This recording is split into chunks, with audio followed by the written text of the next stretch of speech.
Start recording.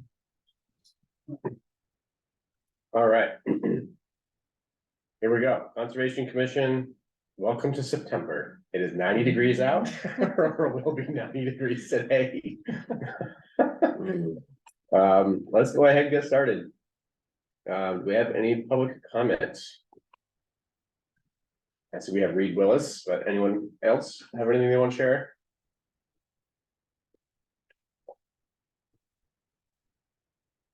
All right, not hearing any. Let's roll on to the minutes from August 16th.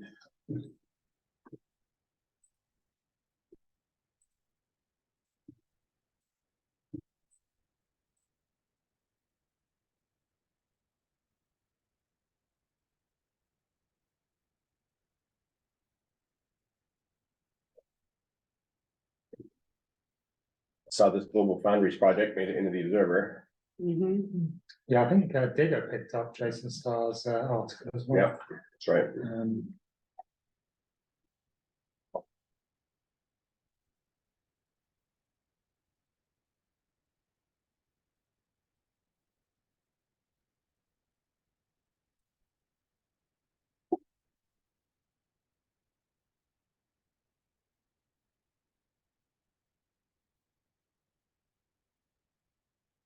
The paragraph labels are helpful for identifying things. So Yes. Yeah, thank you. it really helps with our automatic. Yeah, after like the third paragraph.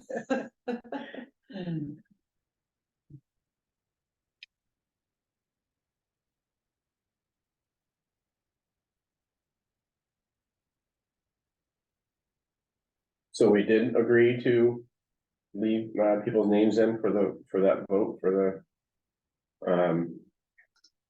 oh, it was in the not it was the memo that was The memo didn't Yeah, contain it, okay. but the minutes do. Yeah.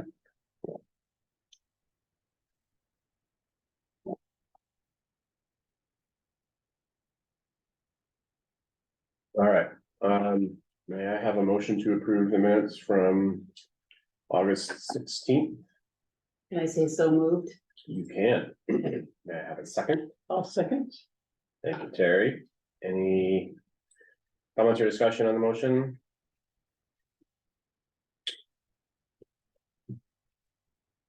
Terry's just logging in.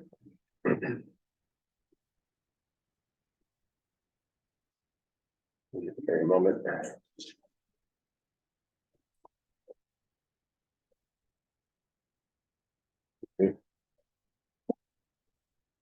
Zoom, you can do it.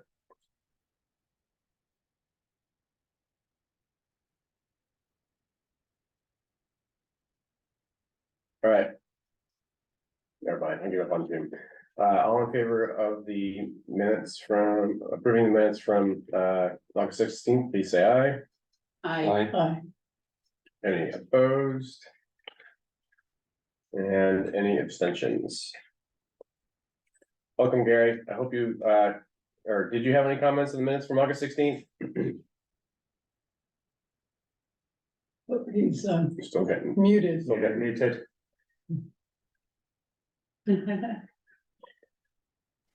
No, I don't have comments. I'm trying to figure Zoom here.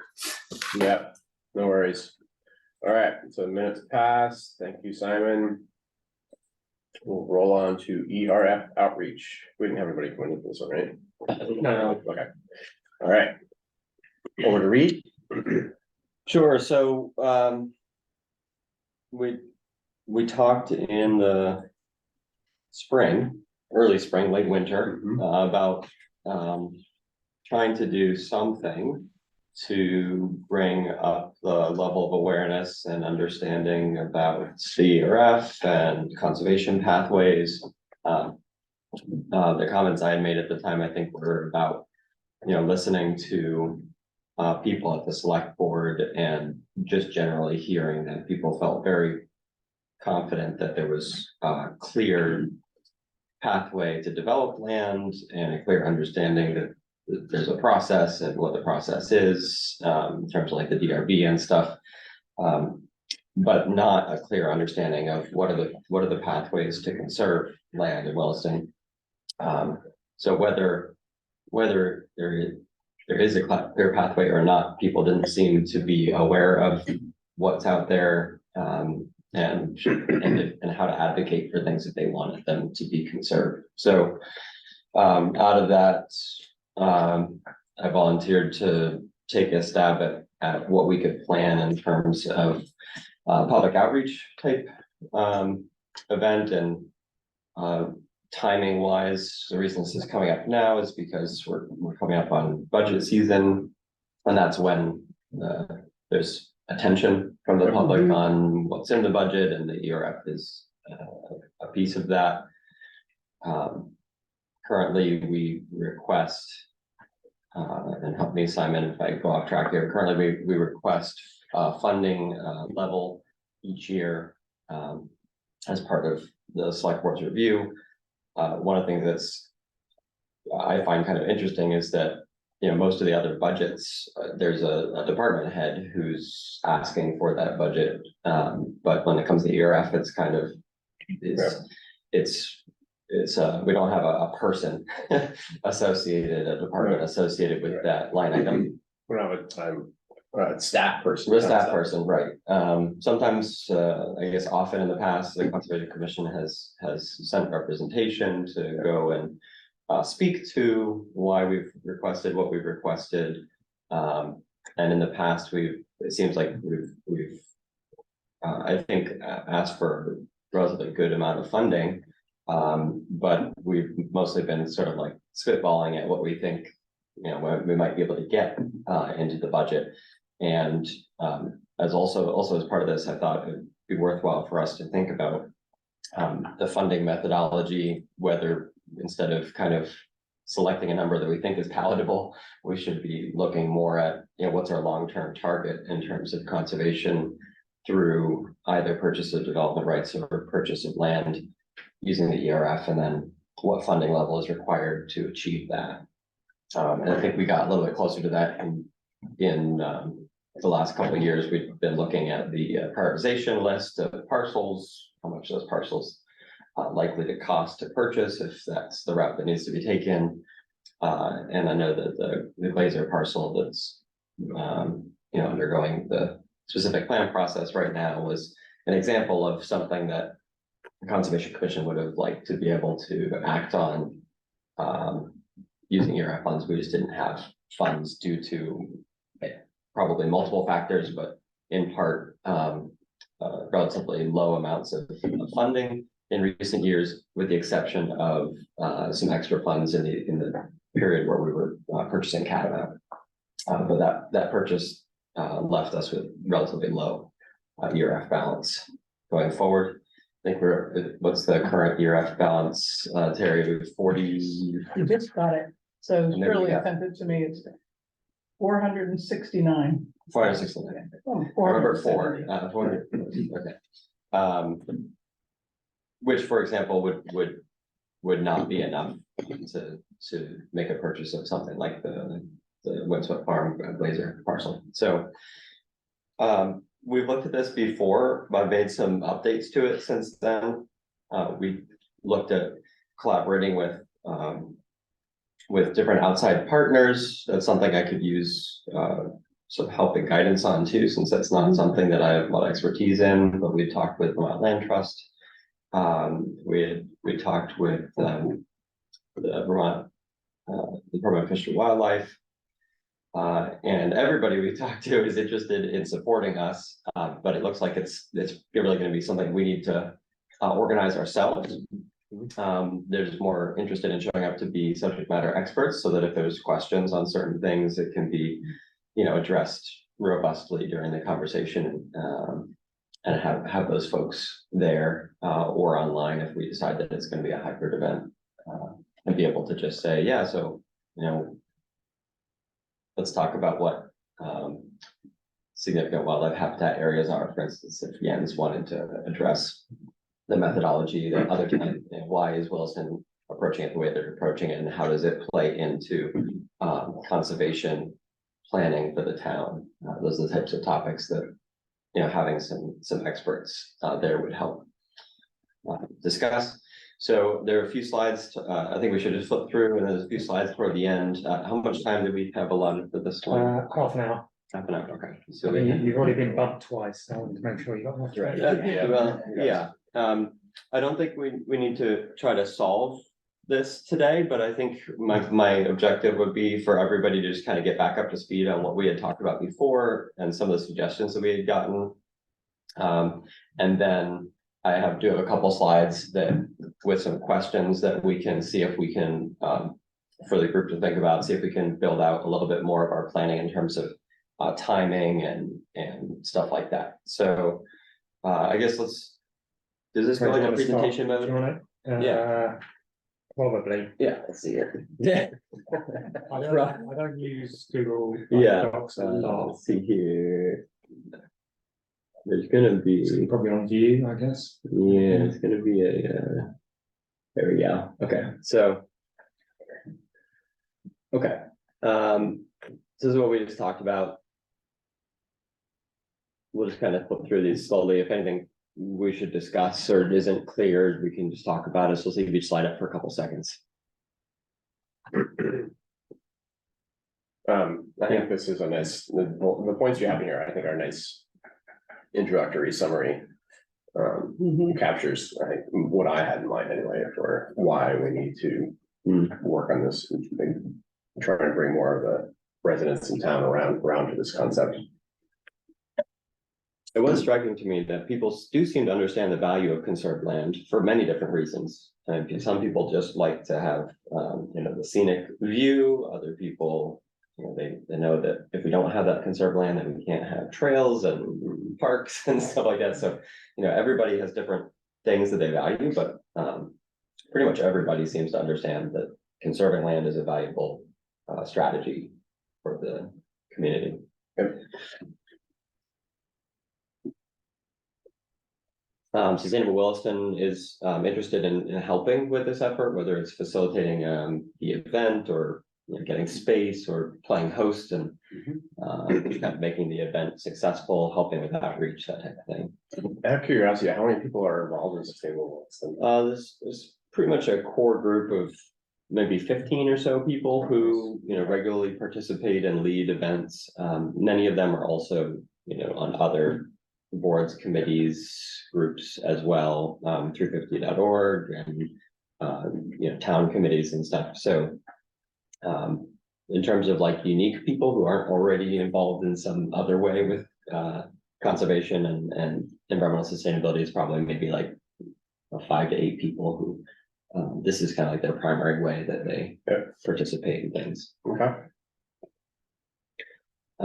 And so the format that's been considered is sort of like a community forum. So it's educational, there's opportunity for discussion. This was the direction that we initially set out, but there's some specific suggestions from Trust for Public Land and Vermont Land Trust around, and Jens as well. They all seem to be sort of in agreement that it needs to shift from less about education and to be more about celebrating what has been accomplished for conservation in Williston, because compared to other towns, we have made a lot of strides, and our zoning regulations and other processes have protected Williston better than it would have been protected under other towns' rules, being so close to Burlington. I was wondering if like Green Up Day would be a good time to set up like a booth or a tent or something for Yeah, I do think that we likely, whatever materials we share or have on hand could be reused for something like Green Up Day. And we have had like some maps and different things that, like in this past year, we had some stuff out about. Yeah, we did a little 11 by 17 about the ERF specifically. Yeah, so we did like some priming. Yeah. For anybody who came to that, they will have seen that the ERF exists and what is its purpose, but not necessarily so much about the funding mechanisms. So yeah, we want pride in Williston's conserved spaces. we want to understand what are the different factors that are impacting how well we conserve land going forward, and support for finding a sustainable and increased level of funding for URF. And then partners that we've reached out to, Jens, Kate, and Bob. Their bandwidth is limited, Yeah, so, but they are very interested in seeing it be successful. a couple thoughts on this one. So Vermont Fish and Wildlife, Jens is great. He provides, I think, can provide a lot of the background information for why it's important to conserve land. I'm trying to remember, there's a guy that I work with at Fish and Wildlife. I can't remember his name, but he actually is in charge of, oh, there it is, Will Duane. Will Duane, okay. Yep, Duane. His job is actually conserve it, and he's the person that helps the work to conserve lands for the Fish and Wildlife Department. Okay. So he may be, he's given presentations to my board before, and he does a nice job. He may be worth exploring as well. Okay. Andrea's short sleeves, she's Yeah. been to Catamount Okay. quite a bit and been to those early meetings. Yeah, it's definitely valuable to have people who have either taken part in conservation efforts in Williston before, or at least, been here to speak, or, kind of understand Williston and. Yeah, and Our possibly, species. I don't know what you think of this idea, but there's a Vermont master naturalist named Christine who does yoga, and she's been doing a lot of the mindful walks at Catamount. Mm. Do you know who she is, Tara? Okay. Well, I do, but I don't know her well, but. Yeah, I know and who she she is. speaks well. She has her own business. Hmm. It might be worth, if we're doing like a conference style, something, to have someone like that speaking. I Okay. don't know, just an idea. And then one other minor correction, it's Bob Yeah, Heisler, Oh, Heiser, yeah. right, Heiser. Heisler. Yeah, I don't know how that ended up as Hyder. Oh. Yeah, I think I have it correct somewhere else. Yes, we should get that fixed. Okay, but this looks like a good starting point. I just had a thought that maybe it would be worth talking with the Regional Planning Commission as well. Yeah, for the conservation on the larger scale. Yeah.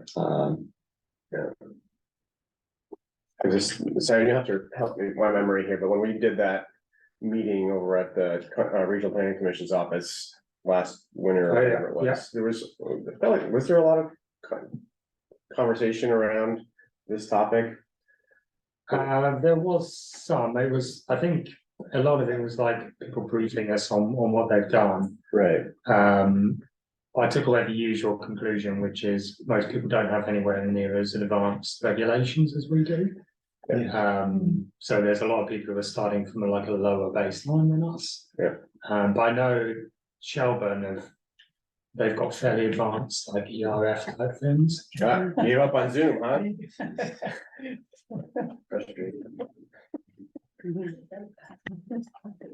Yeah. Morning, so- everyone. Sorry I'm late. Hey, Don't good worry, morning. David. I think big picture, one of the things that we discussed is just that one event, having one event is a good start. We can't cover everything in one event that we might want to talk about. So thinking about finding ways that we can do something that is bite-sized, that people can come and engage with and isn't like overwhelming or too deep at first would be great. There is potential to then, depending on how much interest there is in different topics, then have like a follow-up event if people are like really into like how does the town prioritize, or Maybe having an event at Catamount. Right, you Piece could of have- land that's already conserved, and like on a Saturday, because I've noticed that Saturdays are huge. a lot of families. So many more, during the week, you get a handful. Yeah.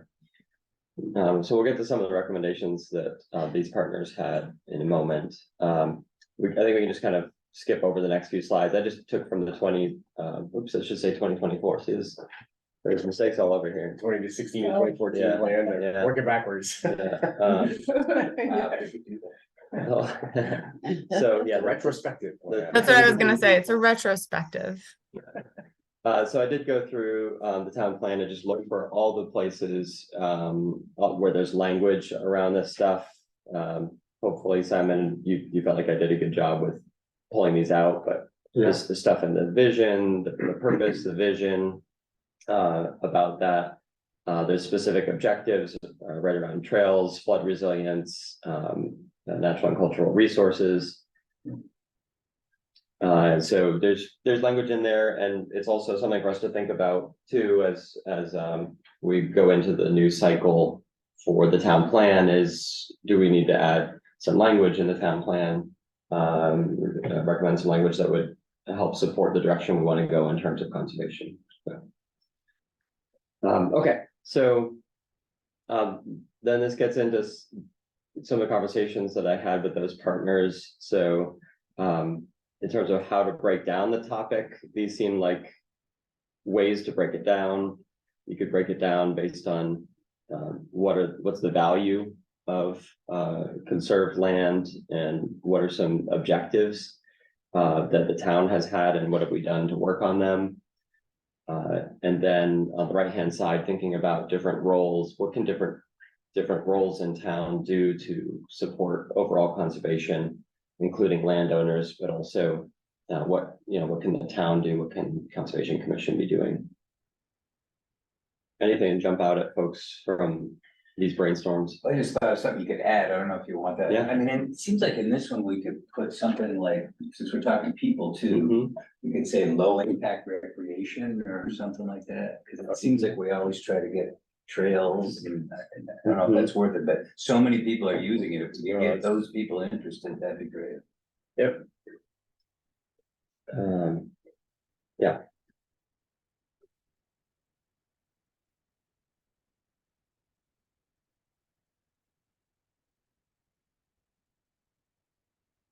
We good to keep moving? Mhm. Folks still brainstorm, okay. Yeah, so here's some of the notes from our the first meeting that I had with those partners.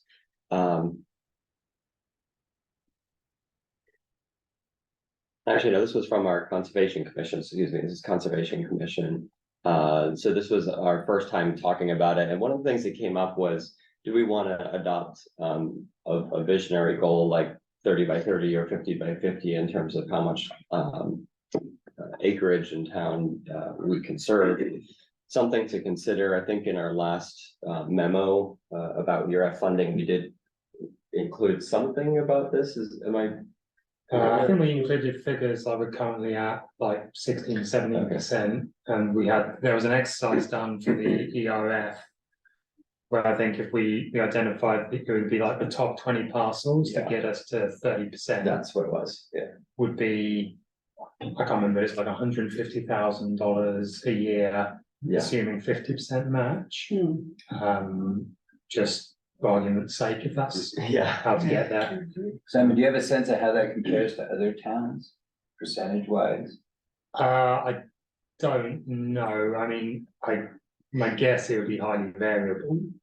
I know someone like Bolton is probably pretty high just because the land is. Yeah, a lot of it isn't as useful for people. I know years ago when we were working to defend the ERF and we had to defend it every year. We mentioned goals of 10%.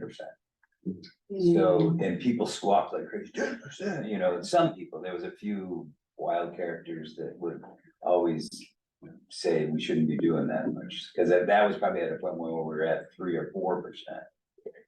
So I'm pretty impressed that we're up to 16, 17 by now. That's great. Catamount made a dent. Yeah. For sure. Yeah, and there's a law now, 30 by 30 in Vermont, right? It's a law. Yeah.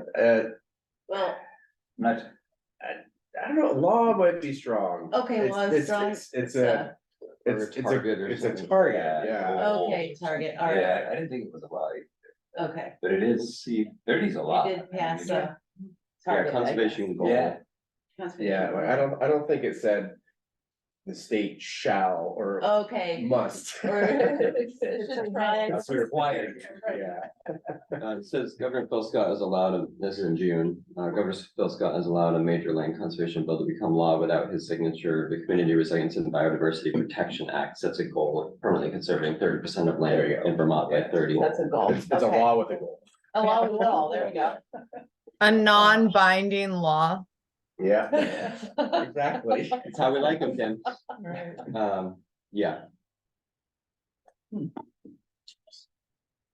And it also the law also calls for public input on how to plan to get to 30 by 30 and 50 by 50. So, there's, there's some convergence, nationally and at the state level around setting these larger targets rather than just saying, oh, let's conserve what we can.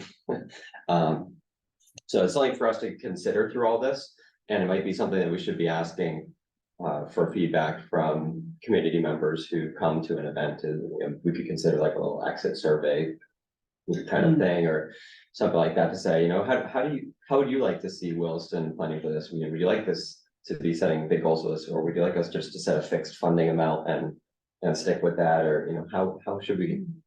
It's interesting that 10-minute walk for every resident. I was Yeah. just gonna, I just Yeah. unmuted to talk about that. I feel like Yeah. that's fascinating and like it really adds nuance to like where the conservation happens. And if we were gonna have an exit survey, having a question that's like, do you feel like you can do this? Yeah. Would Be be, also interesting, I think we probably, with GIS data, if we say 10 minutes is half a mile or whatever, we could probably look at that now and see how much is missing, and that might be eye-opening or whatever. I don't honestly know. Is it a third of town? Is it 10% of town?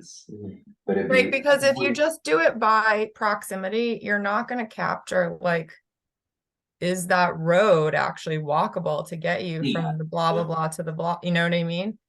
it's a first Simon, pass though, I think a first one pass of thing- knowing that might be interesting.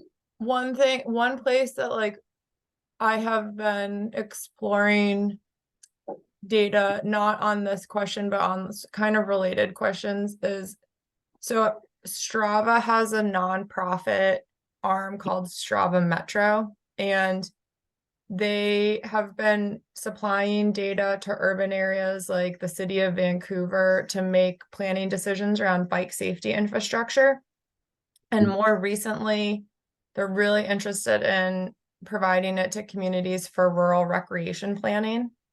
And it's not meant for like rural uses, it's really meant for cities. And so we're partnering with them and East Burke, Vermont, well, really all of Caledonia County, to look at like, okay, could this data in aggregate be used for rural recreation planning? And we're in the process now of like validating it with trail counters to see like, okay, what population of the people that use Strava is actually represented. But if it turns out cool, like if it turns out usable, that they will provide it to municipalities. So like Simon, you could request aggregate Strava data and it would not capture everybody because like people aren't like Strava in their walks usually, but hopefully we'll have some idea of like what factor of people it would need to be multiplied by after doing this validation with the trail counters in Caledonia. And it's not going to be perfect because like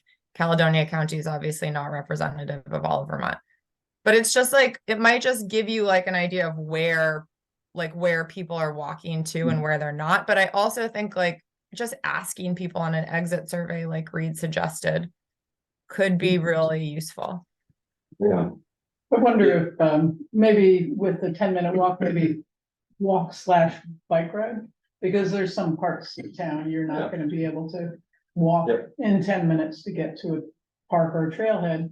But if you jumped on your bike and you could park your bike at a and then you would trailhead, have to have like a bike rack at each trailhead. So that would be, I think, more, because some parts of towns, it's just so rural. Yeah. This idea of thinking about conservation prioritization, not just based on the size of the parcel and the natural value of the parcel, but also thinking about where it is and who it serves, I think it's not really how I think about conservation naturally. So that was kind of insightful for me. Well, I think we're almost talking about two different things. There's conserving parcels for, go back to the slide, 2 slides back. serving parcels for natural resources, for wildlife and climate. Yep. Maybe Yeah, one- there's a maybe bottom one- there. Maybe there's one slide back. That one, yeah. Conserving natural resources for wildlife and climate, that's, you know, that's what I think of as the large tracts of land that we want to protect for those purposes. And then for the human element, yes, for those pieces where we can have primitive trails and whatever. But then in the more urban parts of town, you have the parks Yeah. with maybe some trees and stuff, but those are not, the goal there is not for natural resources protection, Yeah. it's for Yeah. humans to have some great access to green space. But they So- can actually be pretty important, even for birds and. Yeah. They can, yes, Yeah, but they can I guess be in my like- mind, it's Like connection, Mhm. I know I'm not an expert in birds, but I do know that oftentimes they need like a connection of wetlands to move through space, to be able to rest. Mhm. Right, they're doing this thing Feed, with et cetera. pollinator pathways. So it's not like core habitat, the way that we think about the large conservation efforts, like Mhm. the preserving our large forest blocks, but it's a different type of different objectives when preserving something because of where it is, and the fact that there's nothing in that area. So I thought that was interesting. There might be some parcels that are not prioritized very high on our list, that if we were to go back and think about the 10-minute walk or bike concept, that we might actually, you know, adjust our numbers a little bit in the future. So something to just have in our minds. yeah, Yeah, so you have that slide back. Oh, sorry, up again, but the one that's got the asterisk, Yeah. landowner. And it brings me back to the woman who came a couple of months ago up on Old Cranberry Road and had that. Didn't want to 12 see acres. her land developed, yeah. Right, and then in talking with her, you know, Or her there was a conversation about maybe your neighbors, you know, you could get together with your neighbors and create a bigger block where it would be more, Mhm. Yep. I don't know, not valuable, but it might be more of an incentive. yeah. So that is important. And Um, then that 10-minute walk thing, depending on how, if we put together a map, how that shakes out, that could also help the town prioritize. Bike paths and things like. Yeah. Along Route 2, for example. Yeah, whenever I bike by the new development in South Burlington, there's like a little pocket park that's really pretty. And every time I pass by, I'm like, oh, that is so nice. The endorphins yeah, start going. it's like the paths go downhill, Yeah, like the a paths go little down, area. and I see yeah. people strolling their babies around there. Stuff like that is really nice. Mhm. And then the last item on here, I mentioned it earlier, it just came up really strongly, talking with various people, that we need to make sure that whatever we do, we're doing a lot of celebrating as well, because Williston is in a far better position than we could be. Yeah. So this is how we had laid out things was, you know, we need to think about early December is when we typically recommend what we want to see for funding. And if we back into that, that means in November, the town manager is working on kind of that initial draft. And late October is, early December is the recommendation of the budget from the town manager to the select board. So late October is when we would be making our recommendation. And so our outreach needs to be kind of aligned with that process, so that as we're making a recommendation, there's also kind of this effort to raise awareness about why we're doing that. Yeah. And this would be. That's 1 month from now. Yeah, well, Yes, yeah, I know. Right, that you just, Yeah, this October. In my mind, I hadn't thought that our public outreach event or program, whatever, would be driving the direction of what we recommend per se, as much as building awareness and support for our current recommendations, and to be learning for the future if we want to do it differently next year, things like that. And to be fair, you've been published twice, so 2 months or two. That's you've right. been long, right, Yeah, so. That's right, it's all Simon's fault. My fault. Yeah, it's time, yeah. So that's why we were looking at this late. Yeah, so I guess Later part of the year. this looks great. I'm just looking at this slide and realizing that. So who do we actually need to focus our effort on? So like the town manager proposes the budget to the select board, then the select board reacts to that proposal. So if the town manager in his initial proposal supports the ERF, then the lift is a lot easier than the select board having to go back to the town manager like they did last year and say, hey, can you find an extra chunk of change to support the ERF? Right. I'm not saying we shouldn't do all the outreach and everything, but Yeah, that's kind of the point I was making about not having like a department head that this ask comes under. I think figuring out the right timing and entry point to get it included, so that it's not an afterthought, like, oh yeah, we need to make sure we put something in for the ERF. Okay, here's, you know, $50,000 or something. So I don't quite understand how that process works, so, because last year when I watched that all happen. You know, in the past, you know, you look at the amounts that was given to the ERF, you know, 70, 75, 80, and then the proposal was 0 to begin with, and then you went and spoke to the select board as a representative from the Conservation Commission, and then they managed to get it up to 50, so where does it start? I mean, does it start in finance? I don't know. My view is it starts with what people in the grocery store are telling select board members. So people in the grocery Okay. store are telling select board members, I don't want the taxes to go up. Then that's what they say to the town manager. Right. And then Eric goes, okay, that's what I've got to deliver for this budget. Okay, so it's the town manager is getting information from the public Right.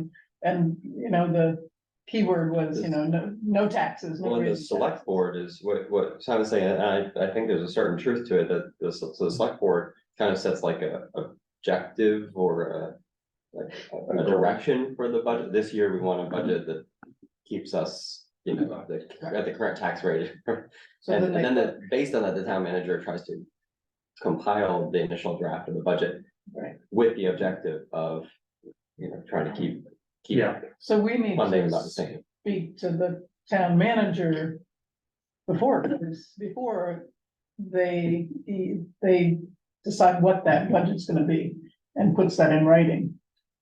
And not, instead of later going to the select board and saying, wait a minute, it's kind of the realization I had when I was looking at this, like, oh, I feel like we're starting too late in the schedule. By the time we approach the select board, even if we're on our target time to meet with the select board, we're like 3 months too late in the process, because it's the town manager who initially drafts the budget.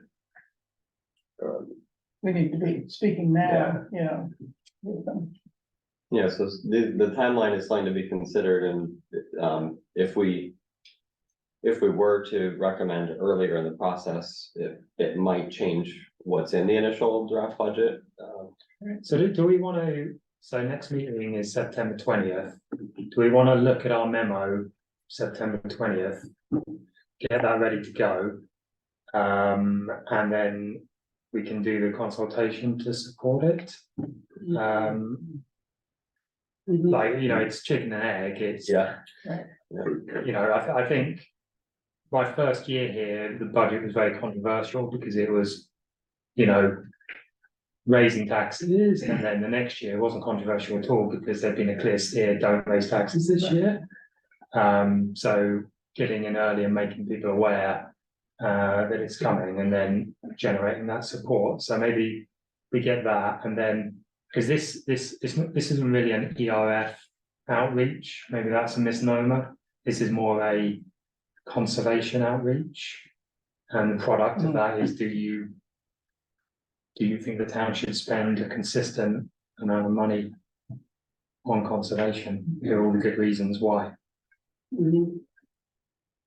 Yeah. And so, I mean, this outreach, I think, is very important, because if you say it starts in the grocery store, that's where we have to start, is with the people, Shaw's. not really just the town manager. We need to talk to the people, because they're gonna be talking to the town manager. Yeah, and just so you know, you're not like, we're gonna talk about this later. We are gonna have town plan events, so provisionally, the thought is we have like a series of rolling events that just pop up here and there. Maybe do one at Suckerbrook parking lot, you know, somewhere else. And then there'll be 4 workshops in various places around town. And those will focus on 5 themes. So there'll be like a housing one, a transport one. One of them will be parks and conservation.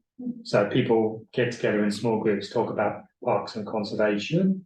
So that's like an opportunity for meaningful, half an hour discussion with a group of people who are interested in conservation, then reporting back to the wider group at the town plan. So there's like other opportunities as well. Once we get our message clear from this presentation, to start feeding that in at these small gatherings. And when is that? That's starting this year? October 20th through November 9th. Yeah, Packing them all okay, into coming, right? one. Well, those will be the 4 workshops. Right. And then before that, we're going to try and just do some pop-ups to drum up interest in those workshops. I would be in support of working on the memo earlier. Yeah. This year. I mean, it shouldn't be too much of a lift. We put a lot into it Yeah. last year. Yeah. I think So I think it's the key just more- deciding thing, which is on the very, sorry. A chat coming in, just was on the very last slide, is what's our strategy for that memo? What's our strategy for the calculations that lead us to recommend a certain amount of funding? We need to have like a rationale around how we're doing that recommendation. I liked what we wrote last year, so I think it's a good starting place to look at it and see if it still resonates with this group. But if it doesn't resonate perfectly, there are different ways that you can approach this. I think one way, a good example that we have right now is, and somebody mentioned it earlier, is the Glacier property. If the Conservation Commission was asked, okay, today, you need to decide whether you're going to purchase that land for conservation, and here's the price tag. There's just no way the town could have possibly done that. It would have cost way too much. With $470,000, you wouldn't. We would have had to do the whole thing that they did with Catamount, but for a smaller return on that investment. Right, so, but that's a good example of why we need to have more than $470,000 in the ERF. Or you could pick another parcel, it doesn't matter, but the price of land is not $1,000 an acre anymore. Right. So, yeah, I think to just conclude with Terry's point, I think there is some more math that we can do to try and help drive that point home in our memo. And looking at Reed's final slide. Yeah, final slide. That first bullet. We'll come back around to that again. If we can demonstrate to the town that we are trying to find funds external to the town budget to promote this, and I feel like that's also a message to the town manager and the select board that, hey, the Conservation Commission is working to try and make this, to make this a priority and do the outreach work. And maybe there's just another point for them to understand that this is an important thing. And frankly, I'm not expecting a lot more out of the town in this upcoming budget, but I think we have a nice opportunity with the town plan revision right on over this next year to really reinforce this and populate the relevant sections of the town plan with this information. And then we can use that next year. Wait, when's the town plan gonna be done? In 2 years? Starting now. It has to be done by August 2020. That's the latest. All right, Done. well. Obviously, we want it done before then. We can use that at some point to really emphasize, okay, we have in the town plan this goal, and we need to invest in that to make it happen, to meet that goal.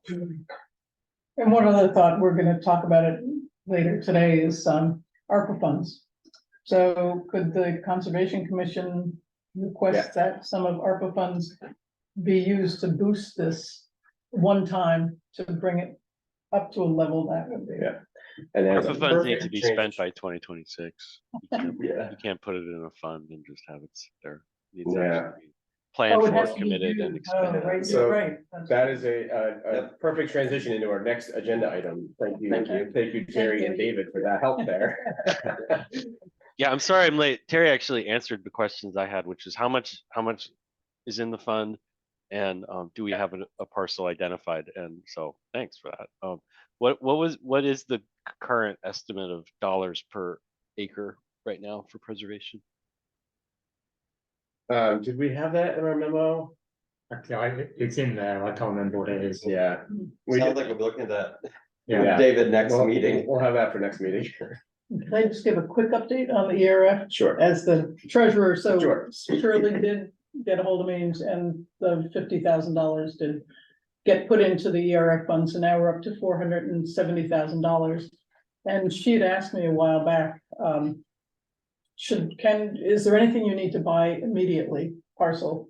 Or can we put this money into, a fund that was something, a CD that Something would with be some more. yield to it. So it says, the town has invested in 2 CDs, one for 200,000 at an interest rate of 5.7 and a 1 year maturity. And 1 more year maturity and another at 200,000 at a 5.6 rate for 9 months maturity. So the interest earned should be increased significantly. Awesome. So, Great. That's great. so I think we asked them to do that decades ago. Yeah, it was a hard They no. were kind of like, no, we can't do that, Yeah. which is great that you got to do it Oh, almost Shirley, instantly. yeah, Shirley's. They were idea. saying, oh, you Yeah. can't, this is, I can't remember what the reasoning was, but it didn't make any sense. Yeah. I understand from Shirley that it's not as simple as just us like individually investing in CDs. It's like some sort of really complicated tax thing. Yeah. Which Maybe is they why didn't she's wanna done do it in that specific way too for that term in different amounts, means it minimizes something. Yeah. Okay, thank you. Thank you all for discussing all that. Thanks for putting a lot of time into it. Jeez, great. One thing we did not do to conclude that is talk about what an October outreach event would look like. Which makes me a little nervous. So- Yeah, well, I think talk my takeaway is we're starting this a little bit late in terms of planning a date and stuff. But if it's not designed to specifically affect what we recommend this year, then that's okay. We're gonna move forward, trying to move earlier in the schedule, making our recommendation. And this is an outreach event to support that recommendation, to collect more community feedback. And hopefully folks will have conversations with select board members and make heard that, yeah, the tax rate is important, but there are other things that are also important to members of the community. That's how I view it. So I would think it's okay. Great. All right, so ARPA. We have ARPA funds, and the idea here is for the Conservation Commission to recommend some projects to use the ARPA funding for. Yeah, the town manager wants community feedback on how we should spend the funds for 1.8 million. So 2 things, I guess. Firstly, what is the Conservation Commission's ideas? And secondly, if you've got non-conservation related ideas, of course, send them across to Eric because he's interested in hearing them as well. Okay. So Simon has proposed a tree survey for street trees and municipal buildings and cemeteries, trail maintenance projects, and then a new trail assessment. Those align with things that we have just kind of talked about off and on here yeah, over so the past few months. The tree survey we were going to do, but with everything going on, I ran out of time to coordinate it, unfortunately. So I think this would be good, and maybe like getting one done would be fantastic. Just to have an understanding. I know DPW have been updating it on an ad hoc basis, but it wasn't comprehensive in 2005. It's definitely not comprehensive now. So that would be a good one. It's a discrete project that's entirely deliverable by 2026. Doesn't really require much planning. It's something that's entirely achievable. This would be hiring A firm to go out and do the professionals cost, yeah. to do the survey. Trail maintenance project, got that SE report done.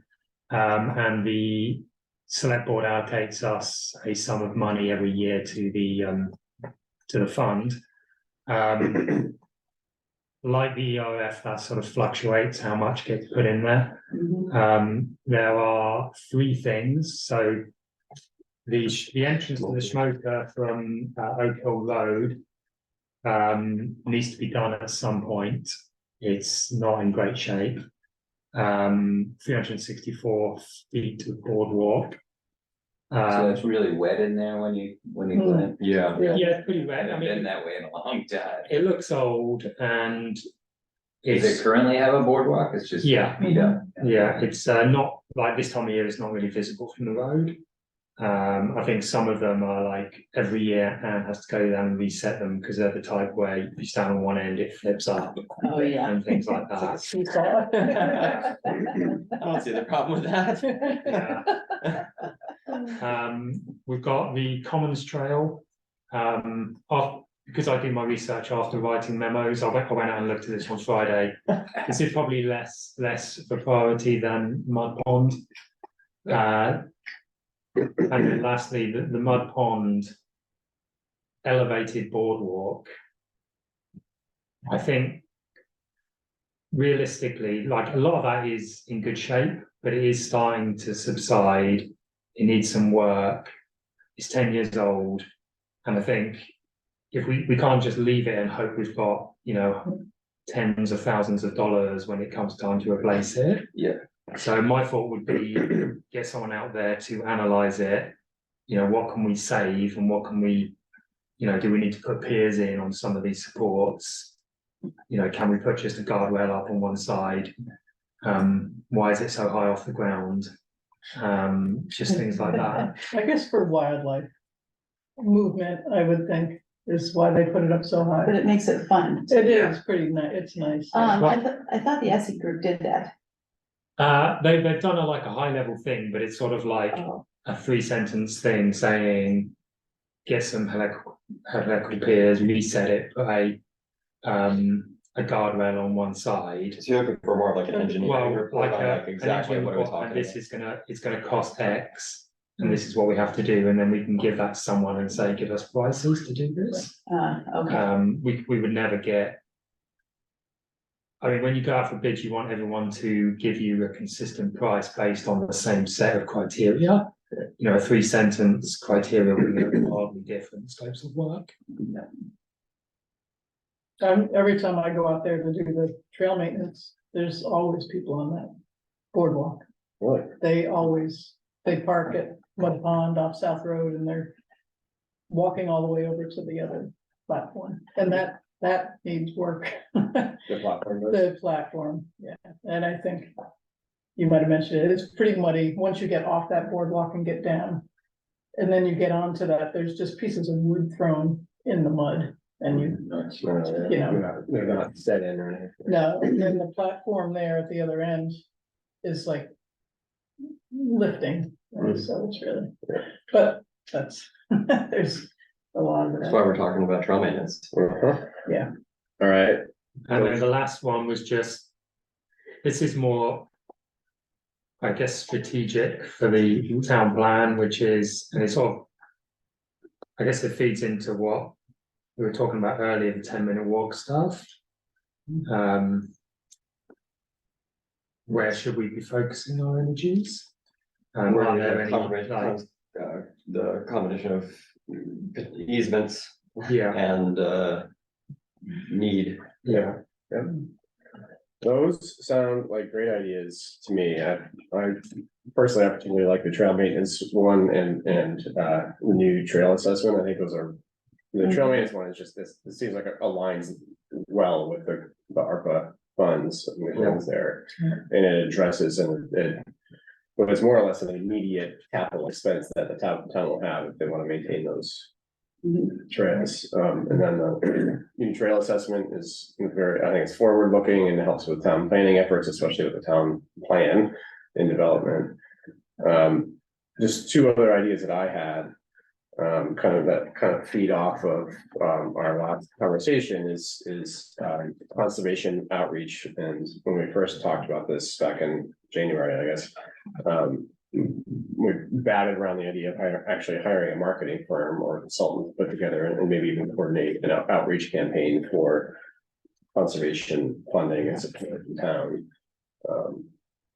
And then, the other idea I had is a little bit fuzzier and maybe not that much of an expense, but if we could implement something somehow to document usage of our trail system,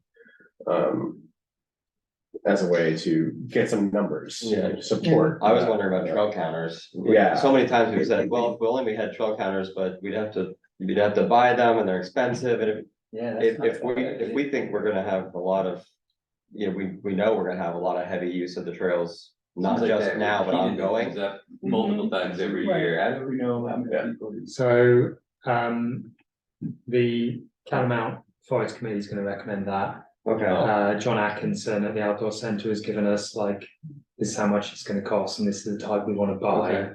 I was envisaging a lot of use would be a Catamount, I think, if we can broaden it out to our other trails. I mean, Catamount like needs sort of 5 or 6 because there's so many ways in, whereas, Stutterbrook. Or we It's could one just way in, add a one way couple out. to their request and.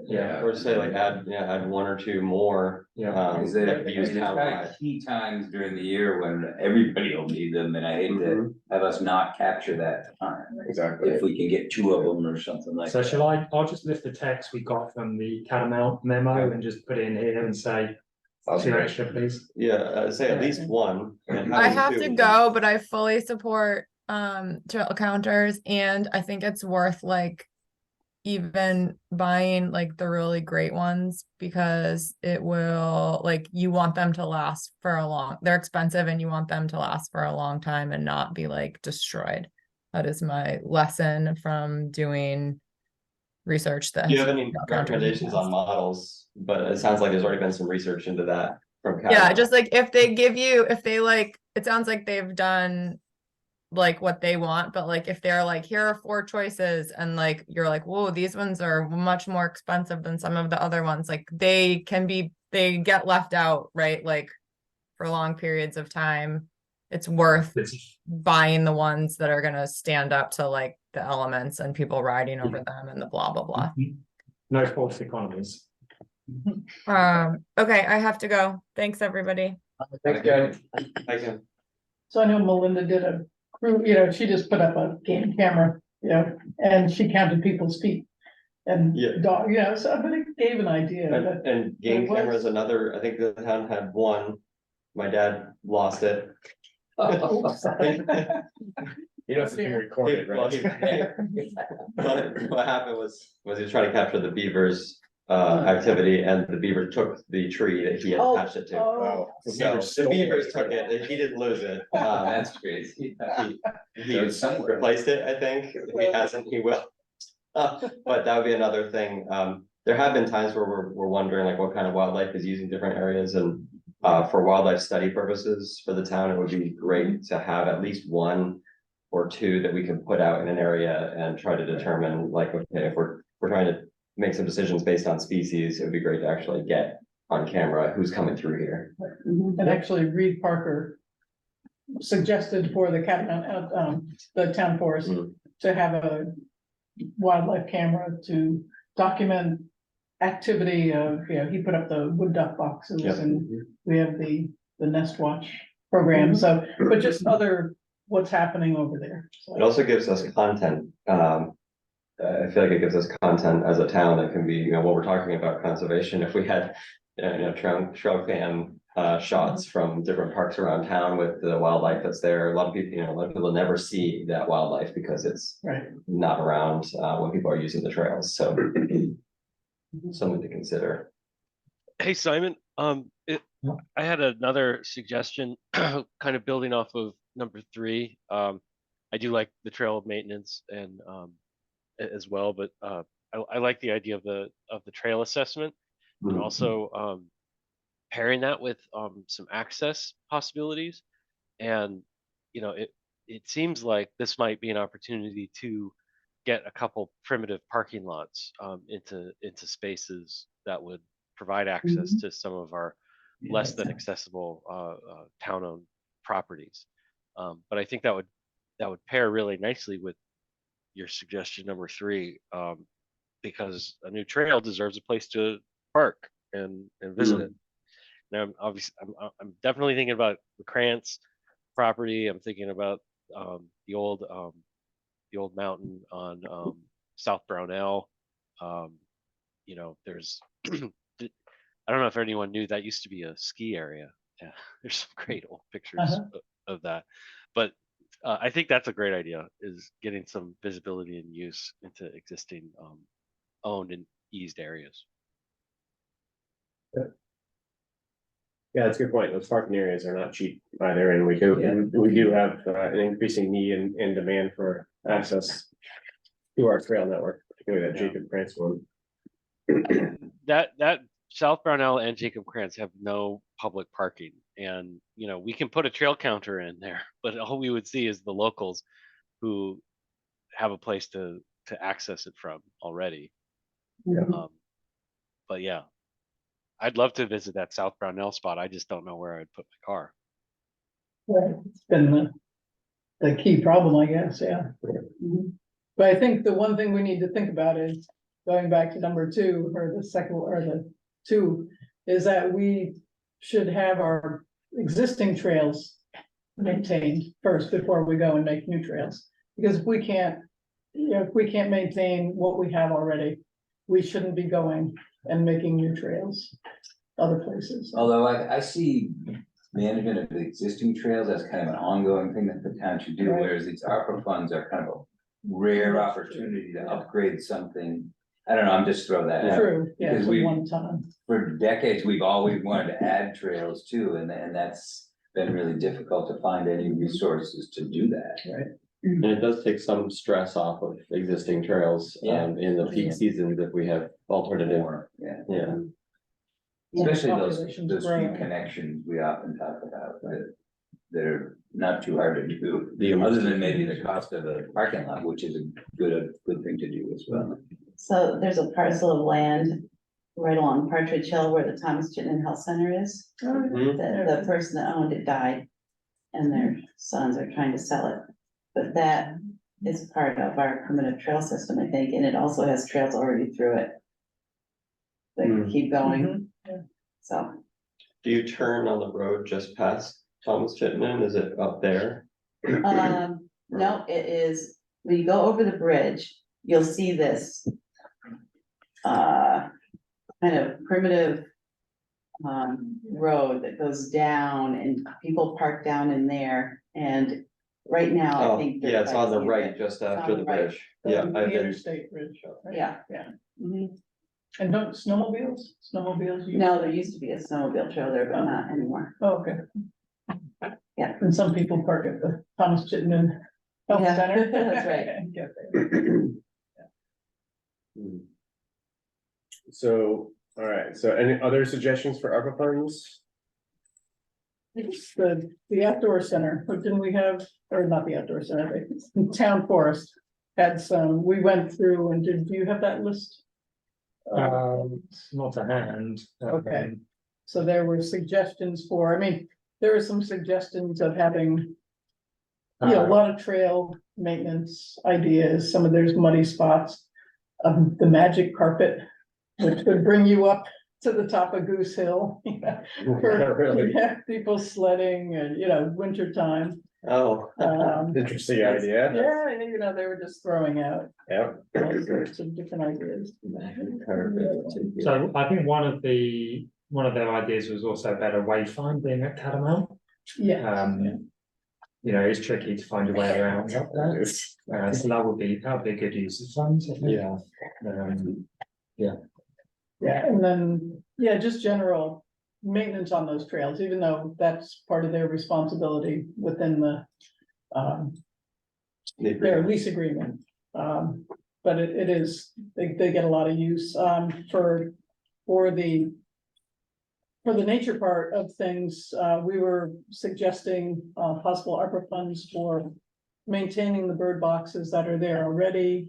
An idea of having a bat bat houses, Mm, a couple places, because they're definitely, their populations are declining. Swift Tower, that's another idea too. There are chimney swifts there.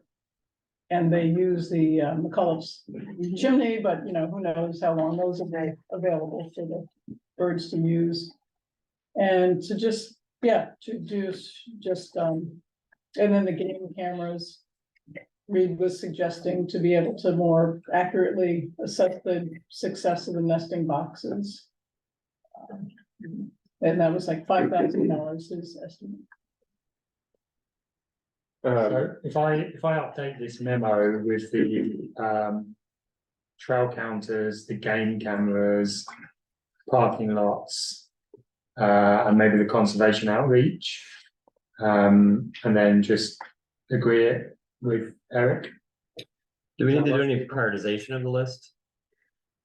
In case they're just like, we can only do some of this, or I don't know Yeah. how we would determine priority at this point, but I'm just wondering. When does he need this by? It's a little vague, but I think the planning commission is still working on those. I might be able to just update it and then we can talk about it in the next meeting. I sort of feel like a 1, 2, 3 priority list would be a bit meaningless. Yeah. Maybe just like A's and B's or something. Or just circle bullets. Yeah. For what it's worth, I just scrolled down through the planning commission list and their bullets all look good to me too. I like in the context of the conservation commission, I like their recommendation to close gaps in the pedestrian and bicycle network. The solar canopy demonstrating project is a great idea. Some of the other ones I'm not too keen on, but those two in particular I thought were great suggestions. And this went out townwide, not to just the, planning commission, and it, did Eric put I out think- something in I the. think all Observer? boards, and I think Eric's been doing like a roadshow, so he's at Adams Farm. Mhm. I think he's been to Rotary, I think he's been to other places asking them for ideas. So how did it seems like you need to know how much each of these costs. Is that kind of the next step? If they like them, they'll get some estimates or something? I think where we know, it's helpful to say Yeah, that a lot of this stuff, it's hard to know. Like it's hard to parking know. lots, you know. It's a lot of work to get a price for something that Oh, they're just yeah, not it costs interested money to in. get estimates. Too. Mhm. Yeah, so like for, where's our list here? The trail maintenance projects, don't we have some sort of rough scope from the SE report? We do, I feel those budgets are a little high, that they put in there. Yeah, but that was whatever, 3 years ago now or something, right? Sort of Yeah. backward inflation makes Cost it of bad. materials. Yeah. Especially because I did. Fired out. Yeah, so, we could put those in with the caveat that these are ballpark estimates from 3 years ago, but this is best we've got at the moment. The new trail assessment.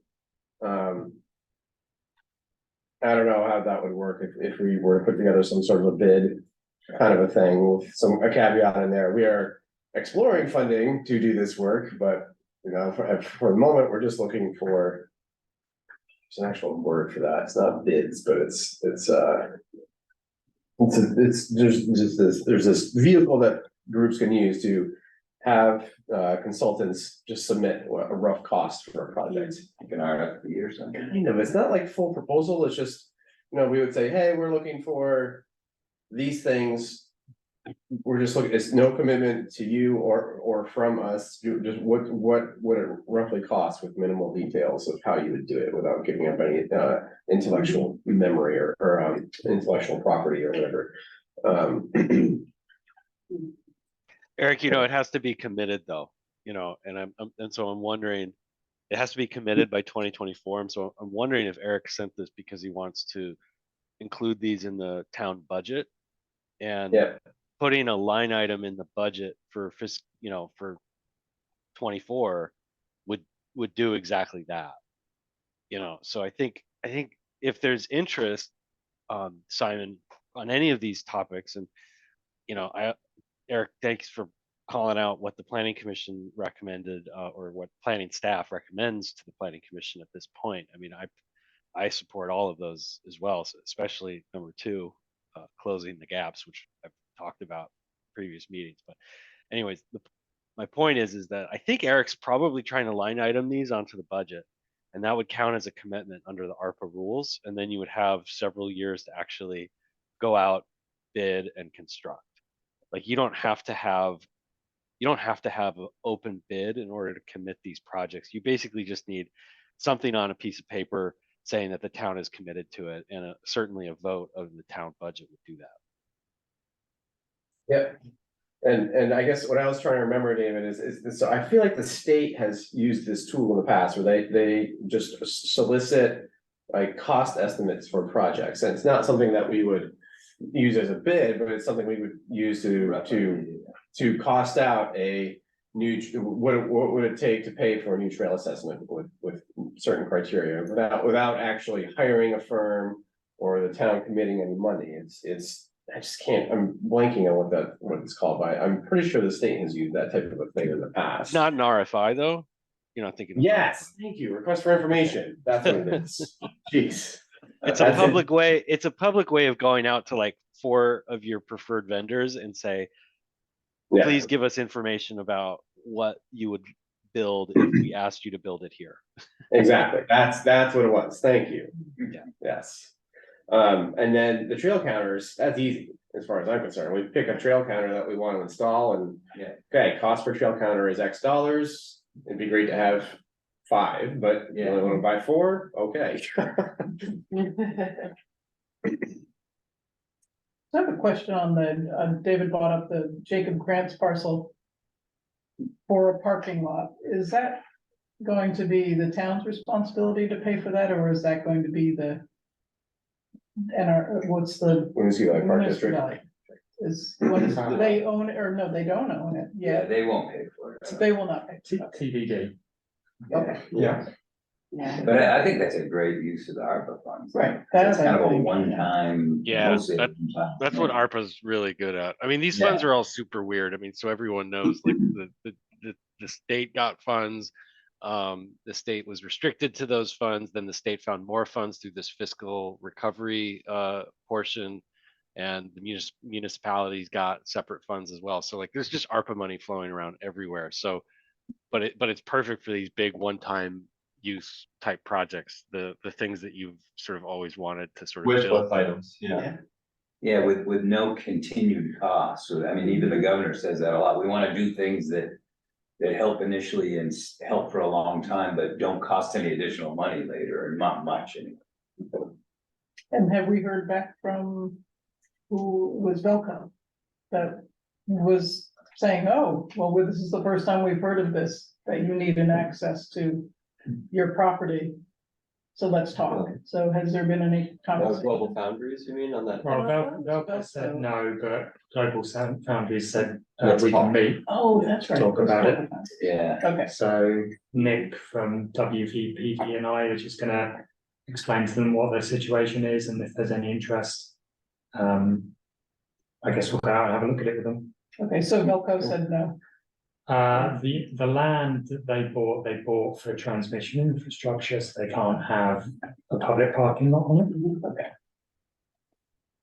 But maybe that's something to pencil in on the list, under the topic of, access parking.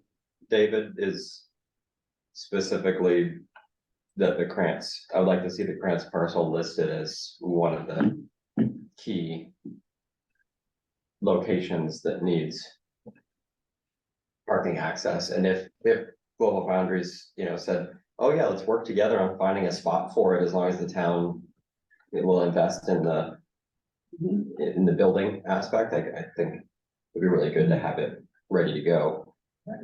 That's been way too long. Yeah, even if Yeah. it comes through with one, it'll still be nice to have 2. Oh, yeah. It's, Oh, Trinity. Yeah, I think that's all. Yeah. All right, cool. So anything else you need from us on this for the moment, Simon? We should probably go on to other business. Okay. a good list. Thank you for getting it going. Thanks for Right. Yeah, thank you. All right, so other business, we switched the agenda up a little bit here, so other business, and then we have a pre-app to review at 8:30, so. Don't think that we're gonna end early with doing like this. Other business right now. Right here. Terry's already to bolt out the door. I'm going on the lake too. Yeah. All right, so Simon, town plan consultation opportunities. We sort of covered this earlier, so we'll be having some workshops, but I was just gonna send out, well, I was planning on doing at least one pop-up at a trailhead, maybe more, probably after work or maybe a Saturday morning. So I was just gonna circulate maybe a list, see who's available, if anyone's interested in just doing an hour or so. We'd have ideas boards, and we will probably also have like a big map of the town. Well, two big maps of the town, one of which enables someone to like place a dot. We should put housing in this area, we should conserve this area.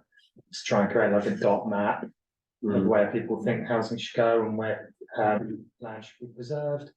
And then probably also another map, and this isn't strictly conservation, but it is something that I think will be of interest to people who use trails, which is where are the missing links in like pedestrian and bike infrastructure that stops you getting from where you are to where you want to go. So if I circulate just a little, maybe a when is good or something, if you know, if people don't have time, that's fine. People are interested, just to, you know, even if it's just for an hour to talk to people about town plan, that'd be great. So maybe some evenings later in September or early October. Sure. Sounds good to me. Anything else on that? No. So that is every year we renew their agreement. DPW have no problem with us renewing the snowmobile agreement. Has anyone heard any bad news about the snowmobiles? No, they run through our property. Yeah. They didn't get much use. They're very good, yeah. Yeah. I know, They do maintain the trails. they do. It's still in there, anything, I know I probably raise this every year, but about when they can do the maintenance and how.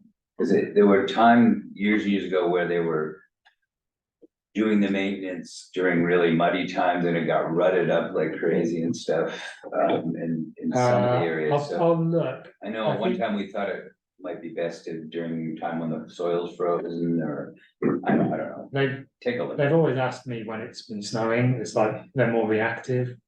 I'm talking about kind of their yearly maintenance that they try to do before the season Keep things starts. clear. Yeah, if there's some trees that need to be cut I'd out. need to check. I Yeah, think it's usually right before.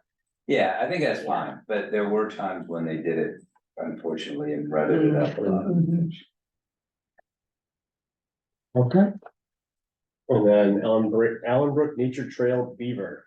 Oh, right, just in case anyone mentions this. So that one of the, just one of the bridges near Allenbrook, but on the Allenbrook Nature Trail. There's like a new beaver is set up, which is backing up water towards the bridge. It seems to have settled down. So we're not gonna, other than raising the puncheon out of the water so people don't get wet. My we're wife just had gonna that monitor experience it. last week. Yeah. Shoes were soaked. So we've raised the puncheon up out of the water, and we're just gonna monitor it and see what happens. So where is it in relation to that new bridge that we met on that one time?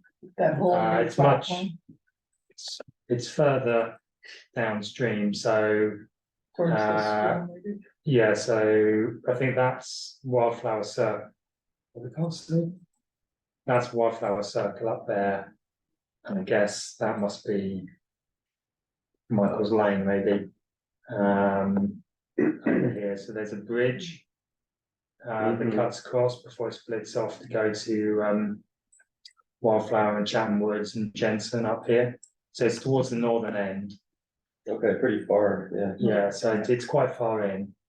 And he's like, well, he or she is set up around where this cross is. Right. I was wondering if it had anything to do with the Old State Estates, their bridge, where the beaver baffle is there. Somebody took down the beaver dam, unleashed it, and it was completely.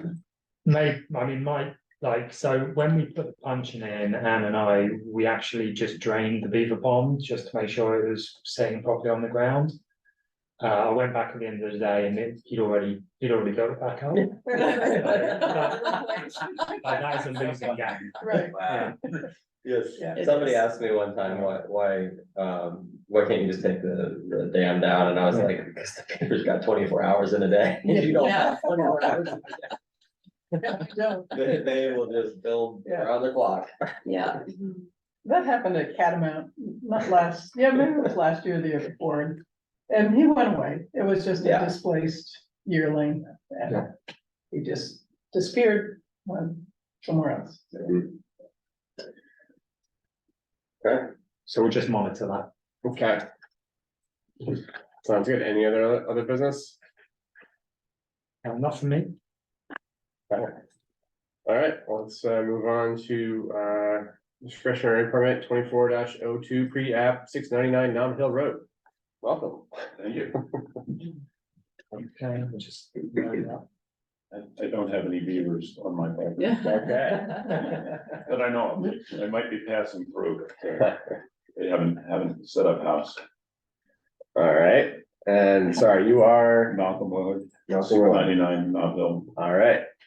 Well, awesome. Thanks for joining us today. So I guess firstly, does everyone know where this is? It's this parcel. I can't seem to highlight it. 03900. Yeah, this parcel here, which adjoins the town property, the Burnett parcel up there. So it's right at the end of Knob Hill Road. So there's. Second from the end of Knoxville. And Old Creamery Road and Oak Hill. So this is Right Knob there. Creamery Road. Here's Knob Hill, it's kind of hard to see, but. Yeah. I have it, it just shows. So it goes up through here. So that comes right at the end there. Okay. And that's a private road, right? It's a private road.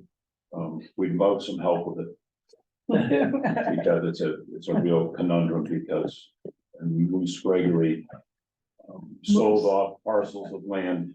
Yeah. He wanted to maintain control. He was a control freak.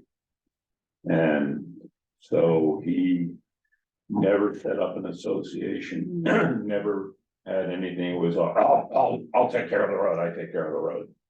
And his wife sold her house and the land that the road is on last year to some people, and why their attorney ever let them buy the road, I don't know, but now they're stuck with it. And there are people that have it in their deeds that they don't have to pay for maintenance until the road is paved. Because originally Moose said he was gonna pave the road. And so, we have a, That sounds expensive. it is expensive and it's something that some of the neighbors would like to do, and other people that have lived there since then they're the first people in the house. Say we don't have to pay because we were told when we bought the property, we didn't have to pay for road maintenance. So it's something where we're trying to work with the neighbors, but. And some of them are on fixed income and have lived there and retired now, and they don't have the money to put in. So for today's project, Yes. you're looking to subdivide your parcel into 3 lots. Yes, Okay, and just for memory's sake, for the Conservation Commission, we looked at a similar proposal about a year and a half ago. Yep. For 2-lot subdivision. Yep. And then I noticed where'd it go? Just lost it. There it is. Did a boundary line adjustment earlier this year. Yep. Transfer some acreage out of that parcel. yes, Cool, so. So this is the site plan. Over here, and my cursor is the existing house. Up here is an existing property, which is the last one on the road. Mhm. And then it would be subdivided into 3 lots, so a lot down at the southern part here in the bottom, and a lot down up at the northern part. There, and it would all be accessed off this right of way that goes through, and sort of everything stops at the town-owned land. So the town-owned land is up at the top. Yeah, it joins the parcel and Angela Arsenault's property here. So it's this. Yeah. Yeah. And it keeps goes- going that way, yes. Yeah, Mhm. so,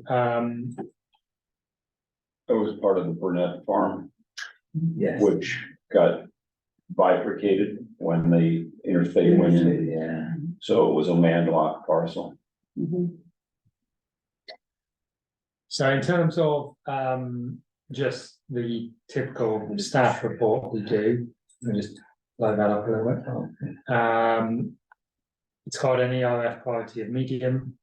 There is a sort of stub of the primitive trail design line that comes into the parcel there, sort of feeds into that cross trail that runs across from Bradley Lane to Hurricane Lane. So do we already have this piece? We've got the easement in red. And then this is town. This is town. Do we and then have We're anything? missing that link there. So it's that last piece there, and then it goes on to those other people who have given us easements. To So eventually there, get. there are there easements over in here too, you said? Further north. I Oh. think we don't have an easement here. We do have an easement from here. Mhm. So There's a couple there. gaps. Yeah, Yeah. there's a gap to the east, or, yeah, I guess it's Yeah. southeast of the town of Parson. Sounds like Nob Hill, since it's privately owned, is also a gap, Yes, right? Going, Yeah. walking down that actual road. Right. Yeah, But I guess I'm more thinking about making that connection Right. across to, from west to east, I guess, or Yeah. east to west, whatever way. And then go through that property that's for sale too. Which one's for sale? Mm, This one? or- no, it's the one, so is it this, just take some seconds to load. This big parcel here, is this it? yeah, that's it. That's the one. Lion H Warren? Put it back to a little bit less zoom. I'm just trying to figure out where that is relative to the parcel. So it's over here.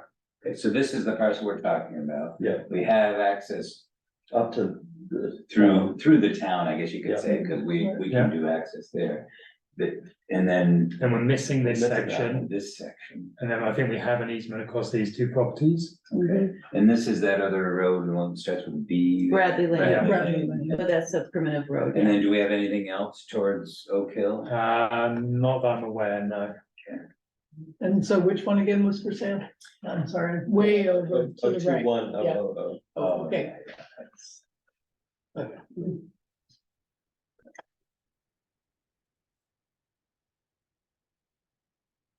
So there's no, can you just go back one more time real quick? Other than connection, where are we? So this That's right is the here. parcel. yeah. So. If, from an east-west standpoint, we don't need anything in here.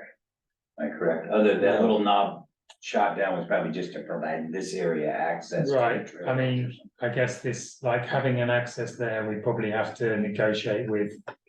We'd have to enter what sounds like quite a painful world. To get that access, and I don't know if that's, if the Something. town would like to take over Nob Hill Road, I could strongly lobby for that. Yeah. So that you could have access from Old Creamery Road. right, Yeah, I guess it's we still wouldn't have a parking lot. DPW. Wouldn't be into that. Yeah, that's a conversation with Bruce. Yeah. Not with us. Yeah, but I see what you mean. Yeah, I was just trying to be sure we don't need any access through. Mhm. It looks area like the of east-west subdivision. access is to the north of this Yeah. parcel, just barely to the north. Who's the parcel that you had your cursor on, 030, yeah, right there, that's a large parcel that's not subdivided Yeah, yet, it's pretty big. which possibly could be subdivided in the future. Yeah, I guess so, at some point. Okay, so Yeah. what are we looking at here? So, it is core habitat and wildlife travel corridor. So you can see the corridor sort of goes across the northern half of the site and links into the wider area. So we need habitat disturbance assessment with a discretionary permit. There's no uncommon, rare, threatened or endangered species, no unique national communities.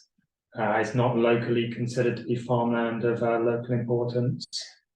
It is within a scenic view shed, so the northern part, so where one unit is going up is in the primary background, and where the other is going is in the secondary middle ground down here, but I guess the whole property is within view shed.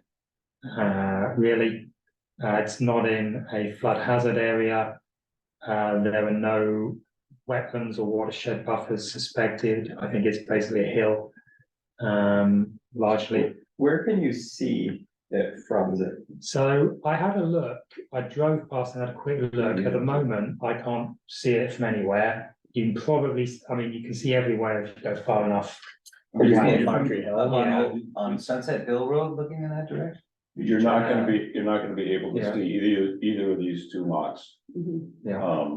If you're on Sunset Hill, you can see my neighbor's house, Angela Yeah. and Ryan's, because they have a very prominent white chimney. But as far as they are on the top of Nob Hill, and the property, the 2 acres to the east of them goes down, and the 2 acres at the southerly boundary of my property, the only way you can see them is by driving up the road. So I don't know if it's really that legible, but you can see Andrew's house here is right at the top of the hill. And then it sort of starts to fall away pretty quickly. And you see how close together those lines are. That shows you some of the grade. Okay, yes, it's on that. And what are the restrictions on amount that can be cleared? Are there any? So it's At all. half an acre for your building envelope. If you're at the top of a hill, you've got to include a 50-foot forested buffer. These lots would not be at the top of the hill. So if Angela came in today for a subdivision permit, she would be caught by that. Yeah. Should probably stop naming her by name, but if this person and We're all neighbors. yeah, they would have to provide that buffer because they're But right the other lots next to the hill. can only clear half an acre. Yeah. You know, runoff and erosion control is pretty standard, and then what we were just talking about here, probably just need to reduce the building envelope to half an acre to comply with the bylaw. Yeah, that'd be good. So it's not an open space development. We've got some of the other findings here. And then we've got some recommendations.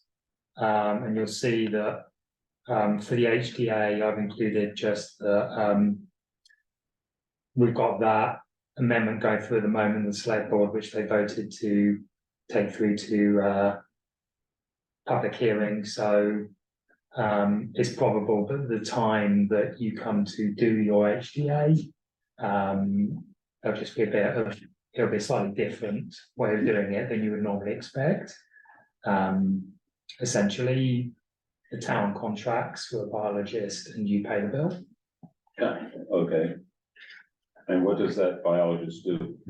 He comes up to the parcel and he surveys it for habitat, figures out the value of that habitat, figures out what the impacts are going to be, and then makes recommendations and proposes mitigation if necessary.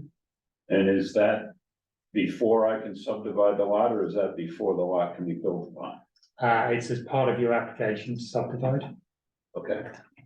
And somebody subdividing would have to do that anyway. It's just a different process than. Right, my feeling is I would like to sell the lots as unencumbered as possible and let whoever buys them do what they want with them. It's their land and they want to site the house in a certain spot, then they should be able to do that. I don't want to designate where something has to be right now.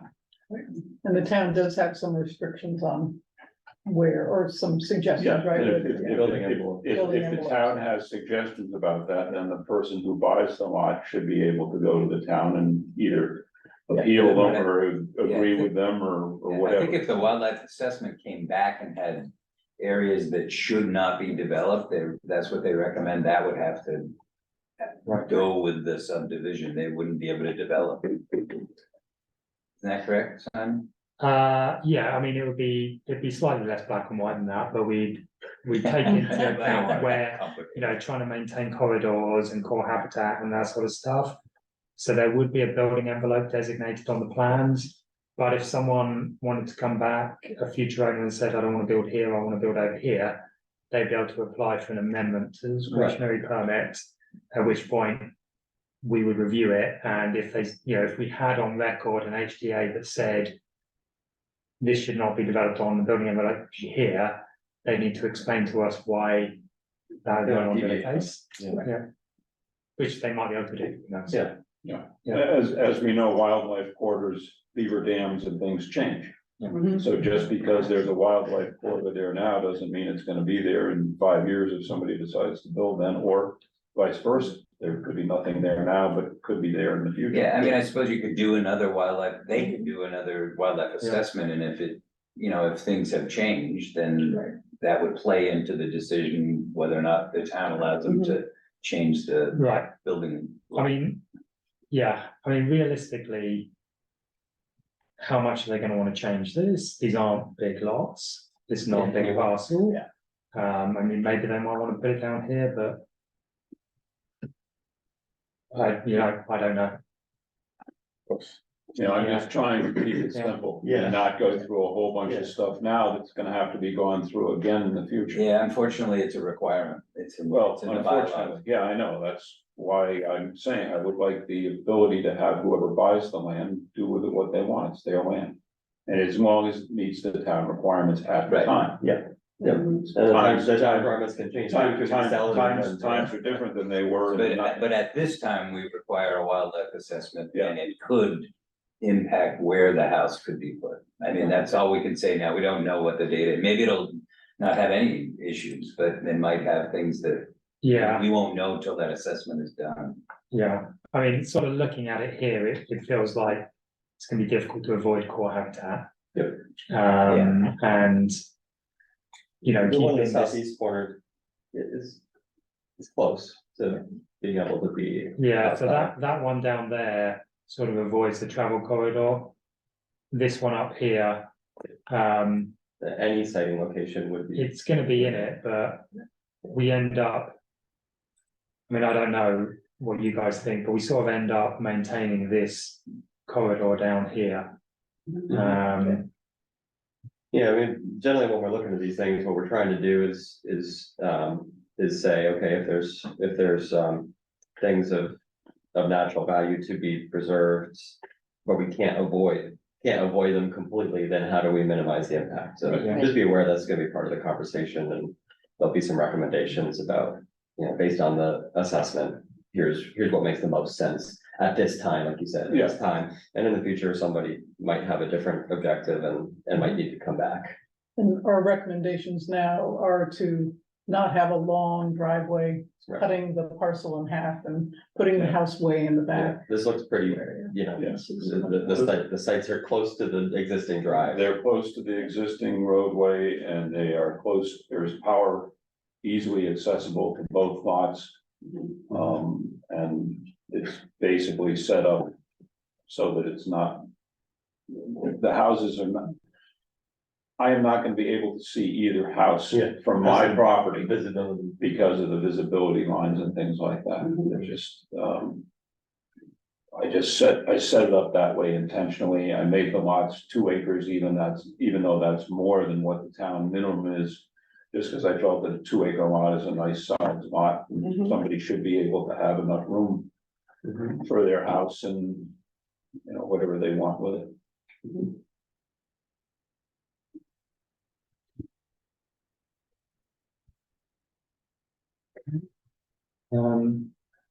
I guess, so that's the wildlife. We're gonna have an HTA. I don't feel like anyone feels strongly at this stage about the positioning of the lots. Other than the building envelope, just needs to be tweaked down. Yeah, to have. Scenic view shed is a difficult one, as always, when it covers the entire property. And again, pushing them up into a different area is going to have different impacts on the wildlife. I think, you know, this parcel up here sort of feels like it's close to existing homes. So that might be a good shout, even if, you know, I honestly couldn't see this from anywhere on Old Greenway Road. You know, you go far enough away, you can see it, but then it's indistinguishable from anything else. Yeah. Especially if all but a half acre is wooded. Right. Right. Yeah. Yeah, I think It's wooded right now. Obviously, it was farmland at one point. My easterly boundary has existing remains of a stone wall and a barbed wire fence, so it was obviously farmed at one point. But hasn't been in years. Okay. I was just, the findings look good to me. They're all basically restating what was in the paragraphs above. Yeah, anyone have any other comments on the findings? Before we move into recommendations?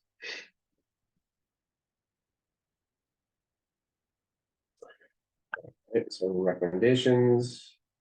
There, we have the habitat disturbance assessment. One with the extent of forest clearing. Site plan with a building envelope of half acre. Trail easements, and then the runoff and erosion soil control plan.